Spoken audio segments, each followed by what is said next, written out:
Good evening, everyone. I'm Linsey Davis. Thanks so much for streaming with us. President Trump has announced the first phase of the Israel-Hamas peace plan.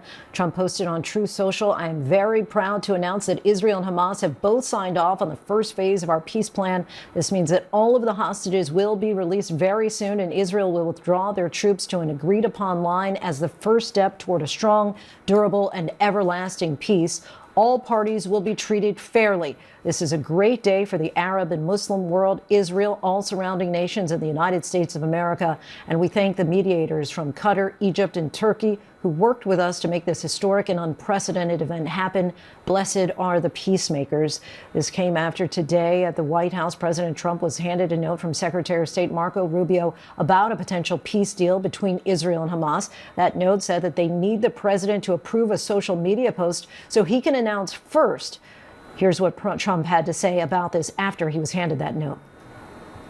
I was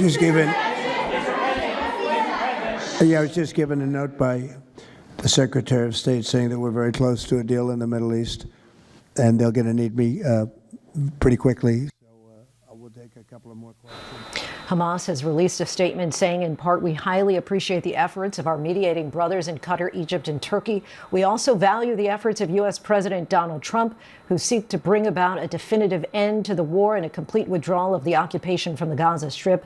The families of the hostages also released a statement saying, in part, "The families of the abductees would like to express their deep gratitude to the President of the United States, Donald Trump, and his team for the leadership and determination that led to a historic breakthrough, an end to the war, and a comprehensive agreement to return all abductees. We will not rest or be silent until the last kidnapped person is returned."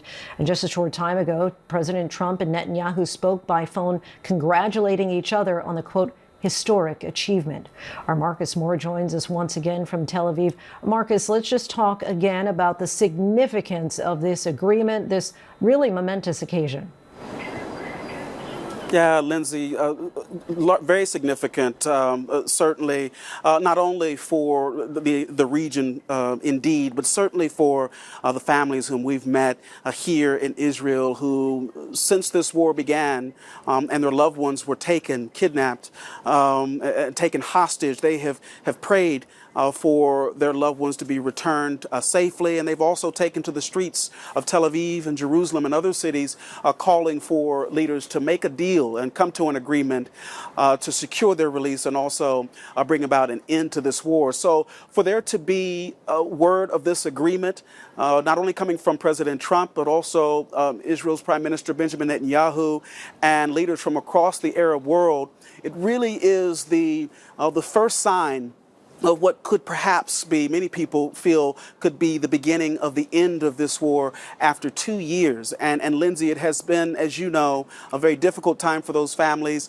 here in Israel, but also for the countless families in Gaza who have struggled to survive, and the death toll now over 67,000 people. Now, when we talk about the agreement that has been that's been made tonight, it has not been signed, but a word is that there has been agreement. It calls for the immediate release of the remaining hostages, 48 of them, and 20, Linsey, are believed to still be alive. It also calls for the IDF troops who are in Gaza, who have been carrying out military operations, for them to withdraw to an agreed upon line. But Linsey, at this hour, we don't know the specifics or the details of where those troops will withdraw to, and also how this exchange might happen. But certainly this is encouraging news for so many across this region and really across the globe who have been hoping and praying for some resolution. Indeed, and we have heard from the White House that release could happen, that exchange could happen as early as Monday. So, Marcus, where do we stand in terms of Palestinian statehood? Does Israel win that fight for now? Because there remains little talk about the livelihood of that even enough dozens of countries recognized a Palestinian state at the UN's recent General Assembly session. Yeah, well, I mean, it certainly is something that will be discussed. It is certainly among the key demands of Hamas and others across the region. And as you noted, several countries across the globe now recognize Palestine. And so I think the focus right now is getting the first phase of this going, and that is what has been agreed upon. In terms of what happens in the days ahead, those are the details that will certainly be a part of very impassioned and deep discussions and negotiations. But that's later on down the road, right? But certainly it is a key demand and a key issue that will have to be addressed. And certainly when you consider the pressure that Prime Minister Netanyahu has been under domestically, here internally, members of his own government who certainly say that there cannot be a Palestinian state. And so certainly here internally, the Prime Minister will have time now to approach that subject. And it won't be an easy one, as you well know. But I think at this hour, it's important to remember that what we are talking about, this agreement, is only on the first phase. Marcus Moore for us in Tel Aviv. Marcus, thank you. Our senior White House correspondent, Selena Wang, joins us now. Selena, we've heard it again and again from a number of people today, really giving credit to President Trump for getting this deal over the finish line. What are you hearing from your sources with regard to President Trump's role in getting both parties to sign off on at least the first phase of this peace plan? Well, certainly this is an enormous moment for the world, but also for this administration, a big win for the president, who has been very personally involved in this, Linsey. He had been really putting the pressure on Israel's Prime Minister Netanyahu to sign off on this deal. And you spoke about how the two leaders just spoke not too long ago. It was described as an emotional and warm conversation from the Prime Minister's office. And they also congratulated each other and agreed to continue to have close conversation. But of course, the mediators of Qatar, Egypt, and Turkey also playing a critical role in bringing this together. And we're learning a little bit more from a senior White House official about what this timeline could look like. They say their assessment is that the hostages could start getting released on Monday. The senior official telling me that this deal goes to the Israeli cabinet tomorrow. Once they vote yes, Israel then has to withdraw to the line, which they say should take under 24 hours. Then they say the 72-hour clock begins. They said Hamas will try to go earlier if possible, and then they expect Monday is when those hostages will start getting released. Now, the president today also said that he may travel to the Middle East himself as well in the coming days. He didn't even rule out potentially going to Gaza as well, Linsey. Selena Wang for us. Thanks so much, Selena. Joining us now is Greg Roman, the executive director of the Middle East Forum. Thank you so much for joining us. First, just give us your initial reaction to hearing this news of the agreement. I think there's a great degree of elation which is taking place here in Israel tonight. 3 a.m. with social media feeds of all the families of the soon-to-be released hostages exploding with joy. And there's a point right now where 2 years have gone by, 2 years in one day, for them to finally receive news of their loved ones returning home. But there is definitely danger brewing on the horizon after this exchange of 20 alive hostages, 28 bodies, and unfortunately, 1,700 Palestinian terrorists who have been convicted for not just small petty crimes, but masterminds behind suicide bombings, those responsible for mass casualty attacks. And I think what we're seeing here is, while it's important to release the hostages, you also have a new wave of leadership that will be replenishing Hamas's ranks with the exchange to take place this weekend. You talked about people there waking up in Israel to this news of a deal. What kinds of commentary are you hearing? There's just happiness across the board. There have been families who've been waiting for this, advocating for their release in Brussels, in Washington, D.C., in Jerusalem, hundreds of thousands of individuals on the streets trying to be able to plead for their loved ones to be able to be freed after that horrendous event that took place 2 years ago. But there's also whispers in the cabinet halls. There's discussions in the National Security Council, and also in the halls of the General Staff of the Kiryat, which is equivalent to Israel's Pentagon, saying that they're not sure how this is going to affect Hamas, where the aims of the war were to destroy the organization, Unfortunately, it looks like they're going to live another day.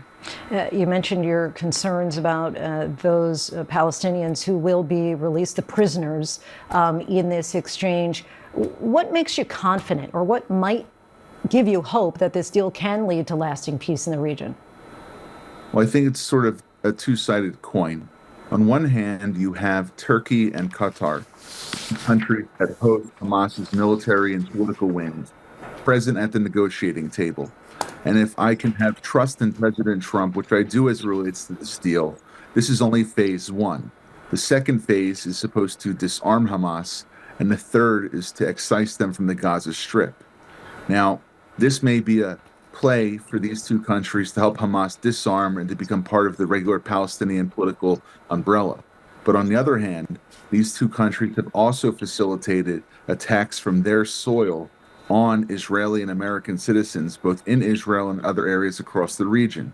So the other side of that coin is that those two countries were at the negotiating table, not to help Hamas move towards disarmament, but to help them live another day. I was asking you really about the long term. Now I want to reverse that question and ask about the short term as we're looking at the rubble that primarily remains in Gaza, the desperate need for food and health care there. How do the next few days, weeks, and months play out, especially with the angst still between two countries right next to each other, two plots of land, I should say, right next to each other? So there's an extensive Israeli body of knowledge as it relates to the civil governance of the Gaza Strip, and also to that of the international community, whether it deals with wastewater issues, the provision of food, electricity, heating oil, especially as we come to the winter months. I think there'll be a ready team on the Israeli side to facilitate whatever it agrees to as it relates to not just making sure that rubble is removed from the Gaza Strip, but so that reconstruction begins as soon as possible. And of course, it'll be predicated on the idea that Hamas won't be part of that equation. But Tony Blair, who was a key part of peacemaking efforts during the Obama and Trump administrations over 12 years, in line with the Blair Center for Peace, and also many other UN agencies, will be ready to get to work on day one. But again, that is only with the idea that Hamas will disavow violence. I think there's hope for Gaza. There's radical pragmatism, which is on the ground there right now for the people to be able to live a day without having to fight against Israel, but to focus on their own future and to look forward to a potential peace between a state of Gaza and a state of Israel. Like you said beforehand, it's a long way away. Greg Roman, we thank you so much for your time and insight. Appreciate it. Thank you. And of course, we're going to stay on top of this developing story, but we do go to other major news tonight. A 29-year-old Uber driver is under arrest, accused of setting the blaze that led to the Palisades fire in California and killed 12 people, destroyed thousands of homes and businesses. ABC's chief national correspondent Matt Gutman has the very latest. Tonight, authorities say a 29-year-old Uber driver is responsible for the historic Palisades fire that killed 12 people, destroyed more than 6,800 homes and businesses, and burned more than 37 square miles. Authorities arresting 29-year-old Jonathan Rinderknecht overnight. We will prove beyond a reasonable doubt that he intentionally started this fire.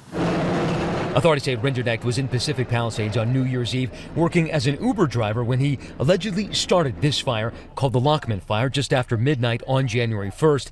He allegedly called 911 to report it and then came back to watch the firefight. After several hours, fire authorities thought they had the Lockman Fire contained. They were wrong. So that fire started on January 1st, and it smoldered underground for about a week until on January 7th, heavy winds caused this underground fire to surface and spread above ground, causing what became known as the Palisades Fire. And we were there just after the Palisades fire broke out and witnessed the horror as thousands of homes quickly went up in flames. Everything is catching fire here. Trash bins, shrubs, trees, houses. The smoke is unbearable at this point. We've just seen 4 or 5 houses go up over the past few minutes here.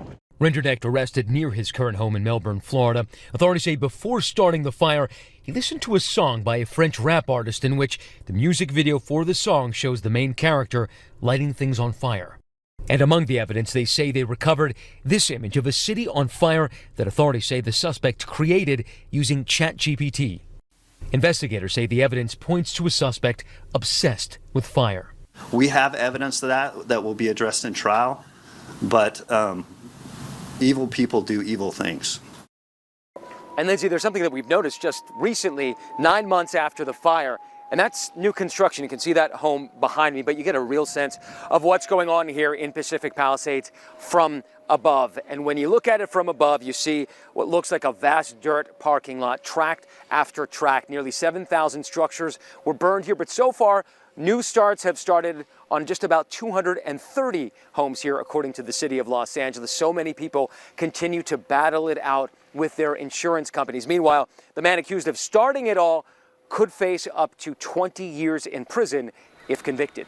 Linsey. Matt Gutman, thanks so much. Now to the case against former FBI Director James Comey, arraigned in federal court in Virginia, pleading not guilty to charges that he lied under oath. Comey, a frequent target of President Trump, the president calling on Attorney General Pam Bondi to prosecute Comey, who investigated President Trump's 2016 campaign. The judge set a trial date in January, and tonight we're learning about a key prosecution witness. Pierre Thomas now with the late reporting.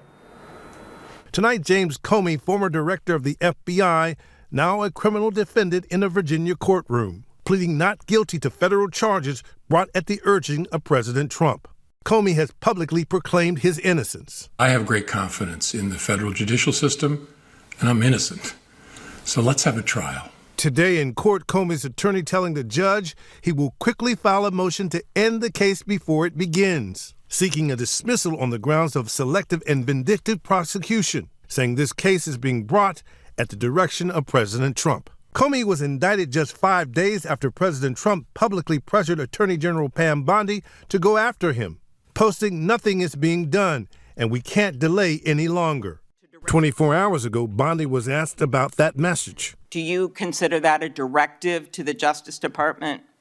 Senator Klobuchar, President Trump is the most transparent president in American history, and I don't think he said anything that he hasn't said for years. The former FBI chief now charged with lying to Congress and obstructing a congressional proceeding by testifying he did not authorize leaks to reporters. Sources tell us the Justice Department will allege Comey had in fact allowed a friend, law professor Daniel Richman, to leak information.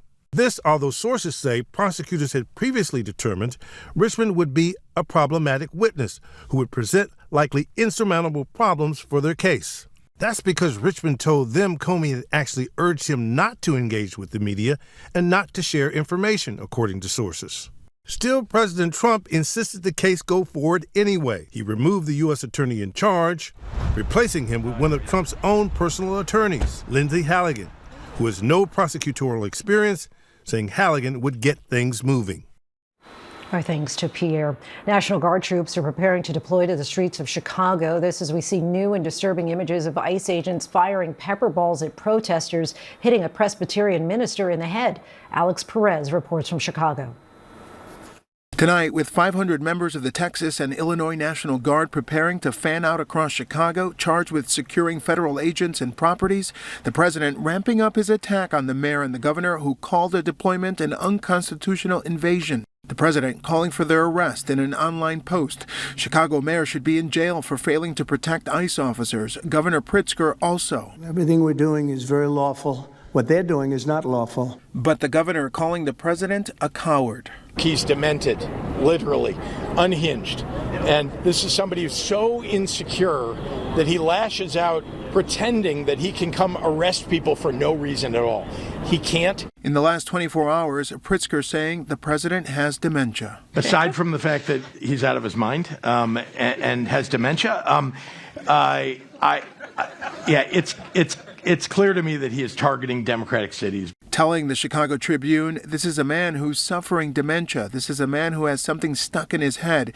He can't get it out of his head. He doesn't read. He doesn't know anything that's up to date. This is a peaceful protest! After weeks of clashes, the local officials in Chicago accuse ICE agents of using excessive force. This video showing agents shooting protesters with pepper balls, striking a Presbyterian minister in the head. You can hear the shots continue as he gets back on his feet. President Trump is now threatening to invoke the Insurrection Act to send troops into cities like Chicago and Portland for law enforcement. Our thanks to Alex Perez. Next tonight to the government shutdown and the ripple effect that's starting to be felt across the country. It is snarling air traffic as air traffic controllers are forced to work without pay. Union leaders say it's creating an increasingly unsafe scenario, calling on Congress to end the shutdown. And tonight we have an interview with Senate Majority Leader Thune about the latest state of play. And we asked whether those federal workers on furlough should get back pay. For any furloughed federal worker at home watching this tonight, do you guarantee that they will get back pay when the government reopens? I believe they will. I think that's the assumption I operate under, and I think that's what the law stipulates. I think the question of what happens if the shutdown continues over a long period of time is the administration will have to make decisions about different agencies and departments of government, what they're going to prioritize, and probably have to make some decisions about employment and workforce and that sort of thing. The way to end that is to open up the government. Then we don't have to worry about anybody not getting paid. We'll have our full interview with Majority Leader Thune coming up in a moment, but first, here's our Trevor Ault. Tonight, federal authorities are hoping the air traffic controllers who are still showing up will be enough to keep air travel going and passengers safe. Newark and Washington Reagan facing shortages, forcing those facilities to reduce or slow flights in and out. My thing is I want to get to my destination safely. I want to be able to hug my wife when I get there and be safe. I was on the way in my Uber and expecting to fly out around 7. I'm not flying out till 9 now, so I won't get home until about probably 12:30 or 1 o'clock. Aviation unions say the shutdown is placing a heavy burden on critical workers, and the longer it drags on, the less safe the skies will be. They are coming to work under an increasingly unsafe scenario because in safety we know that the first rule is to remove all distractions in order to keep things safe. What could be more of a distraction than not getting a paycheck? Our thanks to Trevor Ault. There are, of course, some serious questions about safety as this shutdown continues. And we're joined now by ABC News contributor and former pilot John Nance. John, thanks for joining us. When would you call a staffing situation dire at an airport or control tower? When you've got a point that you don't have enough people to fill the shift and somebody is trying to work 2 or 3 positions at once, that's the time you're going to have to cut back the air traffic or face the fact that you're actually giving a less safe situation. There's no white shining line between safe and unsafe in this situation. But as you stress these controllers who've been stressed already, even before this shutdown, you increase the slide towards a lesser level of safety. Bottom line, is it safe to fly right now? It is safe to fly by any reasonable measure, but it is becoming a little less so every time we have a stressed tower or air traffic control facility staffed with people who are now wondering whether they're going to get paid. That is not a formula for safety. If the shutdown continues for much longer, can you foresee airports completely ceasing operations? Well, I can see situations where they're simply going to have to shut it down or shut down the inbound and outbound air traffic because they won't have enough people in the towers, or they won't be able to transfer the controllers and their radios to another facility. We've had that in Southern California, where some people in the facility in San Diego were able to pinch hit for I think Burbank, but that's one of the examples that I think is going to get worse. We have always been understaffed in air traffic control ever since 1981, and this makes it just 10 times worse. John Nance for us. Thanks so much, John. Coming up, we'll be joined by Senate Majority Leader John Thune with the latest on any negotiations to end the shutdown of the federal government. Stay with us.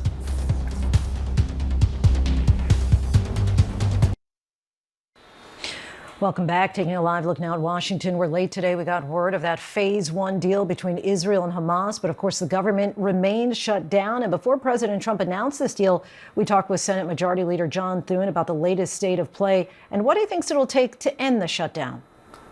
We are so pleased to be joined tonight on Prime by Senate Majority Leader John Thune of South Dakota. Senator, thank you so much for taking the time. It is now day 8 of the government shutdown. Democrats say that this is about Affordable Care Act subsidies that are set to expire at the end of the year. Americans are now starting to see more and more of the impacts of this shutdown. Now, you say Leader Schumer holds the keys to getting the government open. When was the last time the two of you spoke? We spoke, I want to say maybe Friday last week. Obviously, our staffs talk on a regular basis, and if there's something that we need to talk about, we're both on the floor on a regular basis, and our offices are down the hallway from each other. But I think at this point, the issue, Lindsey, really is just getting the government open again. And once that happens, all these things that they want to have a conversation about, whether it's the ACA premium tax credits or any other issues, we're happy to do that. But holding the government hostage is not in the best interest, obviously, of the American people and certainly the federal workers who are very soon going to be missing paychecks if it doesn't open back up. Are conversations ongoing between both sides?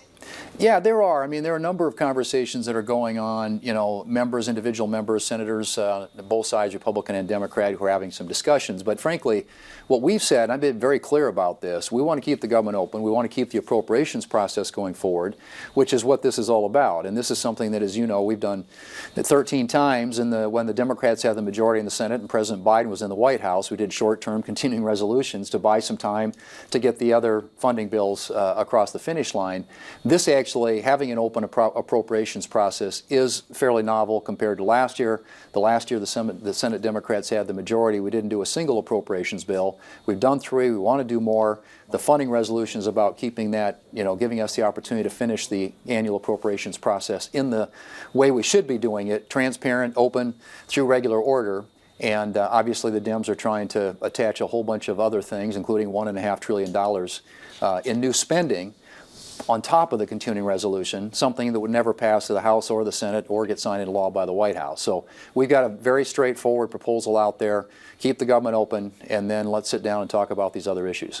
As you know, Democrats say that they've been trying to have these conversations specifically about the Affordable Care Act subsidies for months at this point. They say that they're digging in now because Republicans can't be trusted to have these conversations in good faith later. Are they wrong?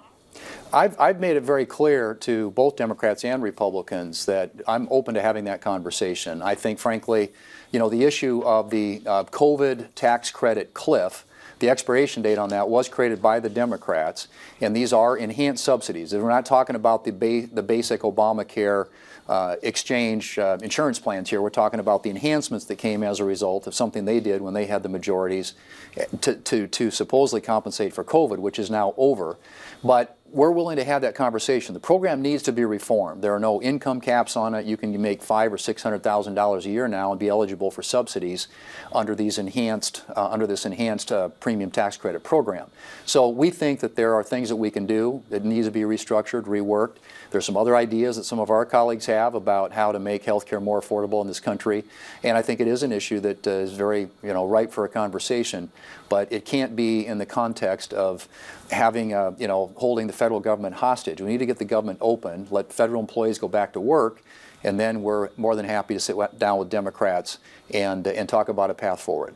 Republican Marjorie Taylor Greene has said that she is not exactly a fan of the Affordable Care Act. She says she's very worried. In fact, in a post, she said, "I'm going to go against everyone on this issue because when the tax credits expire this year, my own adult children's insurance premiums for 2026 are going to double, along with all the wonderful families and hardworking people in my district." What do you say to Americans who are struggling, who are saying that they can't withstand any increase in premiums for any amount of time? Well, and obviously that doesn't happen until the end of the year. So we've got a little bit of a window here, and the continuing resolution that we put on the floor that passed the House, waiting action in the Senate, could be signed into law today by the President, is for 7 weeks. It gives us until November the 21st, and that gives us a window of opportunity to address that issue. Frankly, a lot of these insurance premiums are going up anyway because of base problems with the underlying Affordable Care Act, but the enhanced subsidies that were put in place as a result of COVID by the Democrats and the expiration date, which is at the end of the year, are all issues that we're willing, as I said, to have conversations about. How can we reform, strengthen that program, and make it a better return for the American taxpayers? Like I said, when you have people making $500,000 a year that are getting subsidies from the taxpayers for these federal subsidies for these insurance plans, insurance, something might be a little bit amiss there. There are no income caps on it. There are a lot of what you call premium-free policies. In other words, nobody pays anything for it. They don't even know they have coverage. Insurance companies are incentivized to enroll people. They do that automatically, sometimes without the insured's knowledge. And so the subsidies are going directly from the government to the insurance companies. And as a result of that, last year you had almost, well, it was a little more than half of the people who were covered never filed a claim, because a lot of them don't even know they have coverage. So it's a program in need of reform and desperately in need of reform. And I think we can do that. We can work with our colleagues on the other side and with the White House, but that can't happen as long as the government is shut down. For any furloughed federal worker at home watching this tonight, do you guarantee that they will get back pay when the government reopens? I believe they will. I think that's the assumption I operate under, and I think that's what the law stipulates. I think the question of what happens if the shutdown continues over a long period of time is the administration will have to make decisions about different agencies and departments of government, what they're going to prioritize, and probably have to make some decisions about employment and workforce and that sort of thing. The way to end that is to open up the government. Then we don't have to worry about anybody not getting paid. And like I said, that could happen today. All it simply takes is for 5 Democrats to join the already 55 senators who are voting to keep the government open or to reopen the government, and we can send a bill to the president, he can sign it into law, and we'll be back in business, and then we can have that conversation about the health care issue. Because that's where we are right now, I do want to just ask, and a number of people are concerned about that back pay. Have you reiterated that to the president? Because this is what he had to say yesterday, and I just want to play a clip. I would say it depends on who we're talking about. But for the most part, we're going to take care of our people. There are some people that really don't deserve to be taken care of, and we'll take care of them in a different way. So do you agree with the president, or have you told him that this is not what the government should be doing? Well, I think that issue is fairly clear. I think the law and this is a law that we passed back in 2018 or 2019, is very clear about that. So again, it becomes a non-issue once the government opens up, which comes back to my fundamental first point and premise, and that is we need 5 Democrats to work with us to join the 55 senators, a majority of the 100 United States senators that have already voted to keep the government open. 5 more do it. The bill goes to the president, gets signed into law, and nobody has to deal with any question about whether they're going to get paid or not. This morning we saw former FBI Director James Comey pleading not guilty to federal charges. It came after the President of the United States publicly pressured the AG to prosecute Comey, and then she did. Do you think that that's appropriate? Look, I think that it wasn't just her, it was a grand jury that indicted him, and there are 2 counts. He will have his day in court like any other American, and if he is not guilty, I'm sure he'll be acquitted. But I trust the judicial process on this, and obviously there are serious questions about things he said and did a few years back, so much so that at the time the Senate Judiciary Committee launched an investigation into that as well. And so we'll see what comes back out of it. But remember, this is, yes, you could say it's the Justice Department, but it's also a grand jury, jury of his peers who looked at the evidence and said this needs to proceed. So he'll have his day in court. President Trump has sent, as you know, the National Guard into Chicago against the wishes of the mayor and governor there. Now he's saying the mayor and governor should be thrown in jail for failing to protect ICE officers. Any issue with that?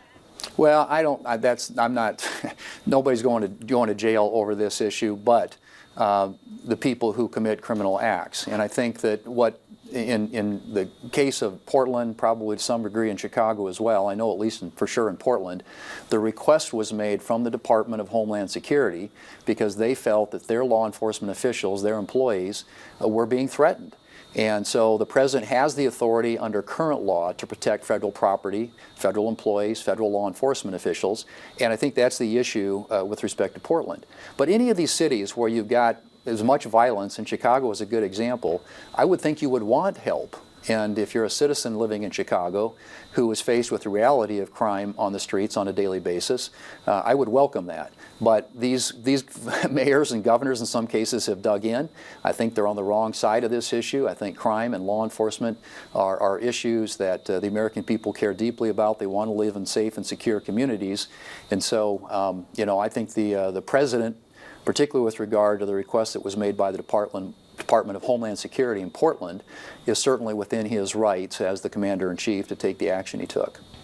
Back in April, you said, and I want to quote you here, our job is to do what we can to support the president and his agenda, but, be that important check and balance, too, that the founders intended. How would you say that Senate Republicans are doing on being that check on President Trump today? Well, I think that it depends on the issue, but I could name countless occasions in the last several months where there have been differences of opinion, and sometimes we don't always express those through the press publicly, but we have our conversations with the White House, with the president and his team, and yes, he has an agenda that he was elected to enact on behalf of the American people, and we need to be good partners in trying to achieve that agenda, and I think we've done that.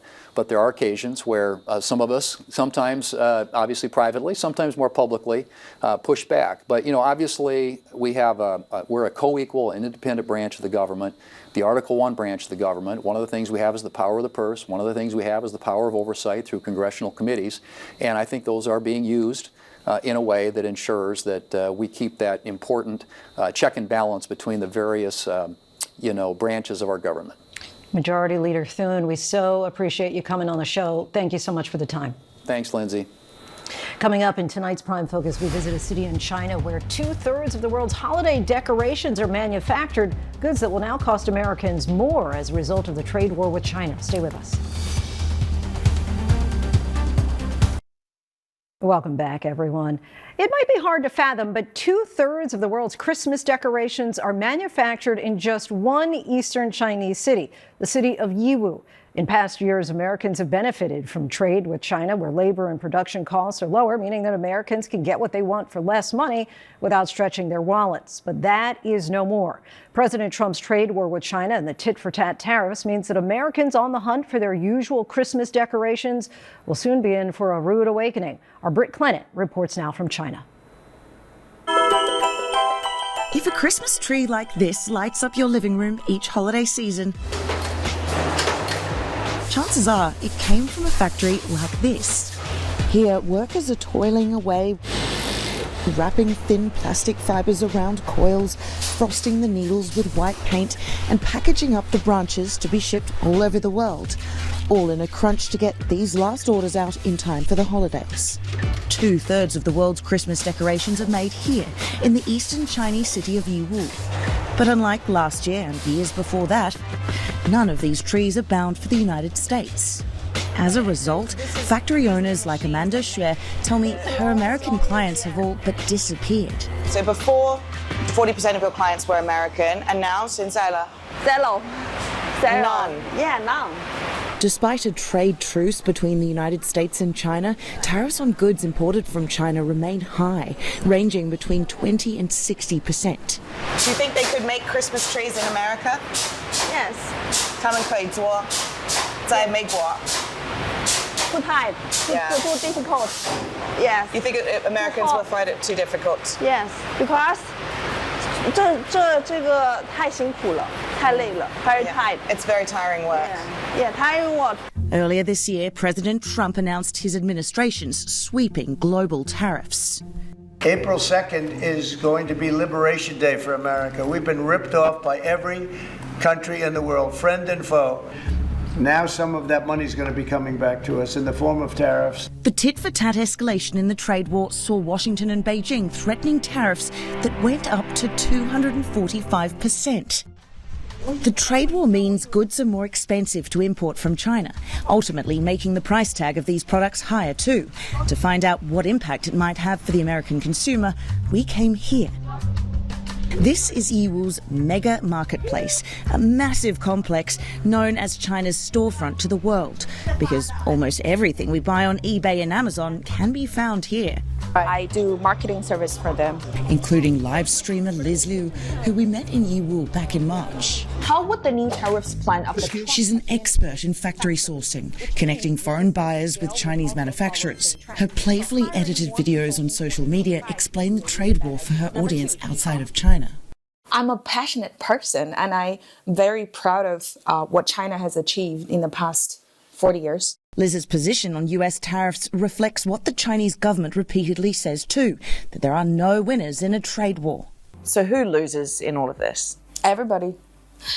from sellers in EU to these trade service providers like shippers, shipping operators, to, in the end, the importers, the wholesalers, the distribution channel owners in the US, to then ultimately the consumers in the US. Are people still going to buy this stuff, or are they going to wait until this is made in America?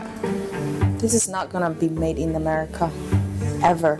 Never? Yeah. So a little bit has changed since we last saw each other. A lot has changed, I would say. A lot has changed. Yeah. Absolutely. Yeah. But we were expecting a fairly high number. I think everybody did, me and all the factories in China. But then we were also at the same time expecting negotiations to happen, because if the Liberation Day tax really came through, then business would have just completely stopped between China and the US, which is something that nobody could imagine, really. What would that look like here? How would that impact people here? If everything was applied as he planned, I guess people would just stop doing business completely to the US, because there will be just no profit at all. It does seem like there's kind of a trade truce right now. Are you hopeful that things are going to get better? I guess because our reaction was really fierce, that we said, you know, whatever tariff you're going to charge us, we're going to just fight back. But still, a lot of orders have been delayed, especially the Christmas ones, actually. How is it going to impact Christmas? First of all, I think it will be more expensive this year. I guess we'll just wait and see. Maybe Christmas is going to be more expensive. Yeah, maybe by 25%, or maybe by even 30%. Don't worry. Liz's business has been taking off. She says there's a big emphasis now on markets including South America, Africa, and Europe. We used to be focused very much on the US market and on European market, but now we're shifting in part to the emerging markets like Latin America, Middle East, and also Africa. They're not just simple replacement of what the US market used to offer in terms of consumer power. They offer more than what the American market used to have. Is it the case that there's been too much bad blood now, and Chinese businesses just wouldn't be interested, even if there was a reset? Never. There's never enough bad blood, and as long as there is profit and as long as there is the market, business is business. We don't say no to business. For now, the focus is getting these trees shipped off to other markets, with the hope here that maybe a meeting between President Trump and China's leader Xi Jinping, expected in South Korea later this month, just might cool the temperature and get trade between the world's biggest economies back on track. Our thanks to Britt Clinic. Coming up with news of this Phase 1 deal, a reminder of the people caught in the middle of a war they did not ask for. We look at one man's desperate journey to feed his family. Stay with us.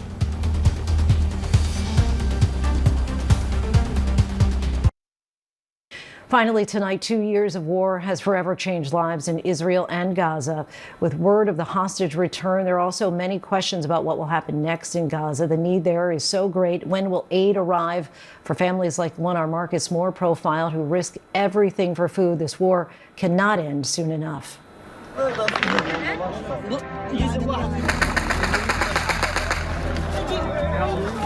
والشعب ما هجمش على المقطور عشان ياخذ اكله هيروح فاضي.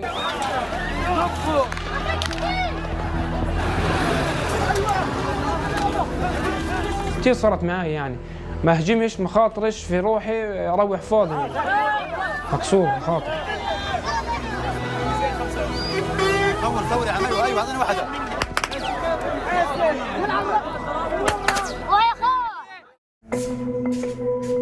This day begins like so many that have come before. Mohammed Shahada gets ready to find food for his family. A daily ritual. It is Friday, August the 15th. The 26-year-old grabs a bag, a water bottle, and puts on this pair of black shoes, preparing for a trek of some 3 miles each way. His route weaves out of the city and along the coast towards Gaza's northern border. Every step across this dusty terrain is one through the ruins, and soon, chaos and terror. He's not the only one making the trip. Others are on this harrowing journey too, some at a slower pace, yet all driven to survive, surrounded by destruction and smothered by a relentless sun. There is no escaping its glare, nor the danger that awaits with every trip. Here, respite is in the rubble, a hellscape for as far as the eye can see.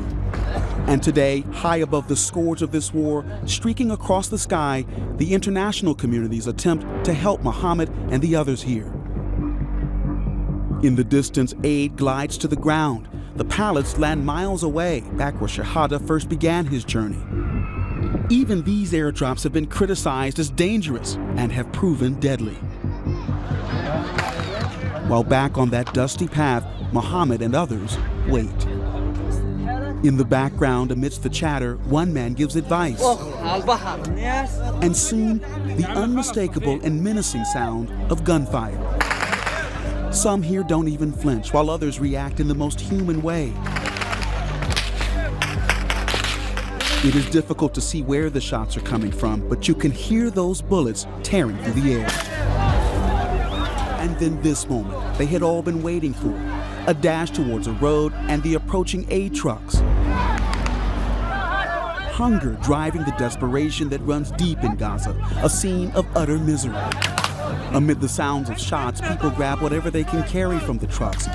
It is absolute chaos. Yet for these souls, it is survival. And then another tense wait for more passing trucks. As they crouch down for safety, bullets whiz by just overhead, Mohammed inadvertently begins to record in slow motion, capturing the intensity and the anguish of the moment as time seems to slow. Each phase telling a story. And then the crowd rushes again, swarming a truck that's carrying critical aid. This was not the driver's planned destination, and it doesn't take long for the loads to be emptied. عايش هذه مش عيشة، هذه عيشة القهر وذل وجوع وتعب. Aid groups point to scenes like this as proof that more aid routes need to be opened in Gaza, that the United Nations and other groups should lead the charge, while Israel says it is still too dangerous. بالذات المفوضين وللعالم بعرض الله حلونا يعني خلص كفي. مش ضايل يصير فينا ايش بده يصير فينا اكثر من اللي صار فينا. Hours after he set out for the journey, Shahada heads back home, the weight of his family's needs resting on his shoulders. Finally, at that familiar door, those once black shoes now gray with dust. His little brothers greet him in the garden. And from the bag, Mohammed reveals the hummus and sweets they will eat. Their smiles contagious, perhaps never knowing the hell their brother went through to feed them. A happy end to what passes for a normal day here. And Mohammed knows that soon he'll have to go through it all again. Hopefully he won't have to continue going through that. Our thanks to Marcus Moore. That is our show for this hour. I'm Linsey Davis. Be sure to stay tuned to ABC News Live for more context and analysis of the day's top stories. Thank you so much for streaming with us. Have a good night.